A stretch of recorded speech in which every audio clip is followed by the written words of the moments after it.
Anarchism's Principles and Prefigurative Practices, and my name is Cindy Milstein, and I just said I live in, I'm just starting, so feel free to grab a chair. And again, this is Anarchism's Principles and Prefigurative Practices, and I actually want to focus on sort of the principles of anarchism, which would be great if other people identify as anarchists to take issue with them or throw out other ones.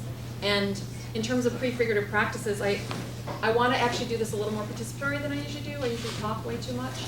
And I wanted to see also if people wanted to throw out ideas for what, and I really wish we had something to write on, which we don't.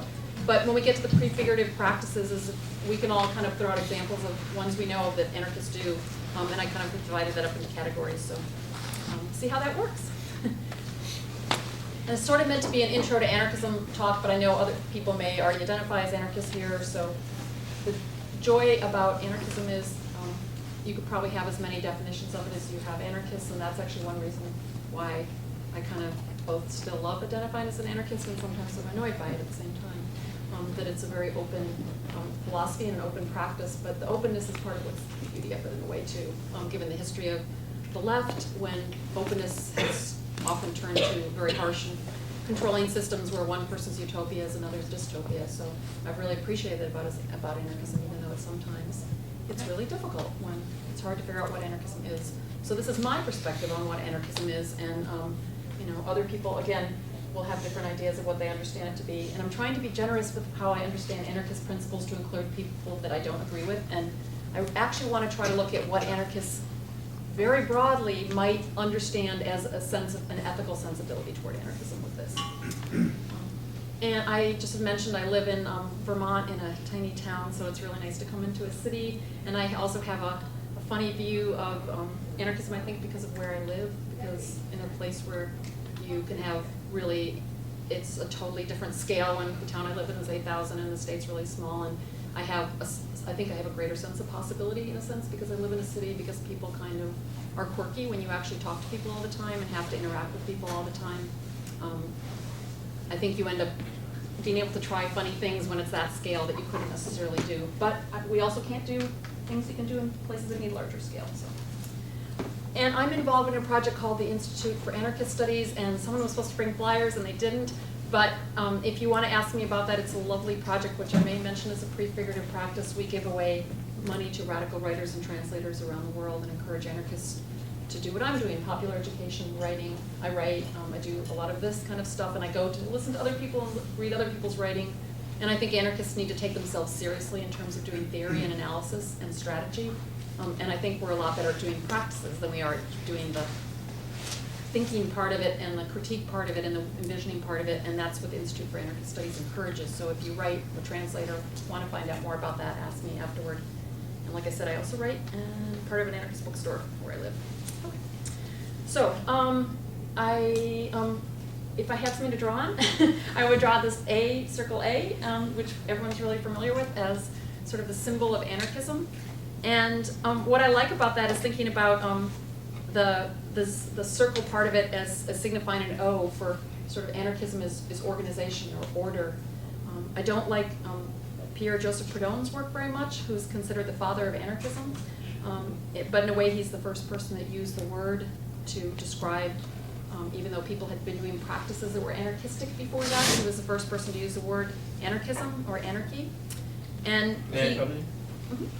I'm sorry, I stepped in a little late, so just two questions. One is for people coming in late, and we pull out more chairs so that...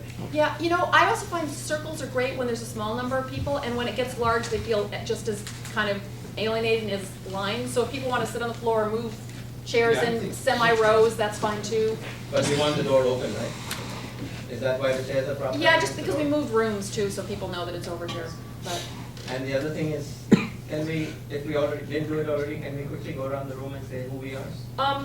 Can we maybe do that? I'm going to do a participatory thing in a little bit. Maybe people can say their names. We get that. There's only an hour and 15 minutes, and it seems like it'll take forever for people to say their names. So people feel okay with that. And then when we get to the more participatory part, people can say their names as we go around. So we're not doing that twice. And while you're housekeeping, I think most people can do eye tracking. So if you were to write with your finger in the air as if that was a whiteboard, we'd all be able to see the A for a few minutes afterwards. Okay. Wow. Okay. Great. It depends on how much acid you've done as a child. Okay. So I haven't done any more trouble. Okay. All right. So I just started, and again, I'm going to talk about for a bit sort of how I understand the sort of principles that bind anarchists together really broadly, and hopefully this encompasses. What I was trying to think about was what is it that sort of when I look at someone and they look at me and we start talking and we recognize each other as anarchists, what is it that sort of binds us together that also doesn't diminish the differences at the same time? That's what I was trying to get at. And then I want to open it up to look at prefigurative practices and have us all contribute to that. So I start out by saying, envision the circle A. And the O, for if you don't, the A is actually neatly touching the O, but the circle around it being organization that I like to think about. I'm going to read Proudhon's quote about what he understood anarchism to be in his book, What is Property? And it's very gendered for his times. As man seeks justice and equality, so society seeks order in anarchy. That word order would probably be contested right now, but I understand anarchism as looking at a different form of social organization. What do we replace the current forms of social organization with that we don't like right now? And that can include economic, political, social, cultural, with different forms of organization. And we can debate what organization means, but I think anything we do involves some amount of us figuring out how we want society to look and how we want it to be organized. It originally, anarchism came from a compound of two ancient Greek words, and sometimes it's translated to mean without government. I don't actually like that because I actually would hope we would have self-governance, not an absence of government. I think we need to figure out ways to decide things. So I like putting the word in front of anything, the absence of authority, or we would have self-authority over each other, or self-rule, or self-management as a way. But that is originally where it came from, is sort of the absence or without something above us, something telling us what to do. Whether you translate that as rulers, state, government, authority. And a fellow named Martin Buber, who wrote a lovely little book called Paths in Utopia, came up with this word that I actually really like, but I can never change anarchism to this, which is anocracy, which is the absence of domination. And I think that actually comes the closest to how I would understand one half of anarchism. A world, social organization without domination, or striving as much as we can toward a world without domination. But what's been beautiful about anarchism to me is anarchism hasn't just said, we just want to have a world without.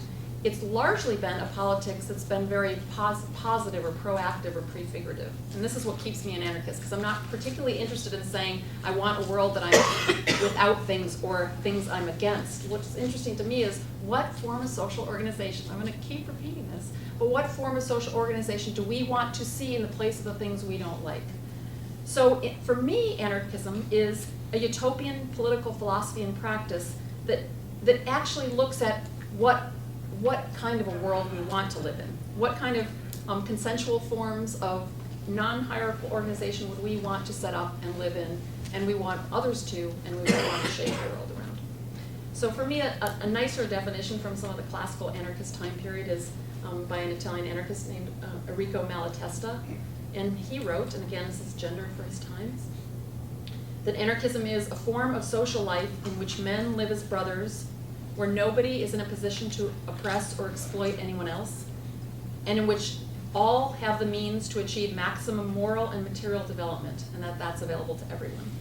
So in which we would all live together sort of in solidarity with each other as human beings, where none of us can oppress or exploit anyone else or hurt anyone else, and where we all have what we need and desire and want to achieve who we want to be ourselves, what we want our communities to be, both sort of ethically and materially. That people have both, and that's why, again, I keep coming back to anarchism whenever I think about what other political philosophy really captures this, is all dimensions of life that we would want to transform.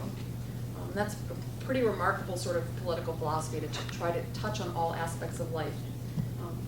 So in a sense, anarchism is saying, whenever we see something that we recognize as domination or hierarchy, we're asking the question, what could be better in its place? How could that look different? How could we push it farther and farther and farther to diminish the forms of hierarchy, to diminish the forms of domination?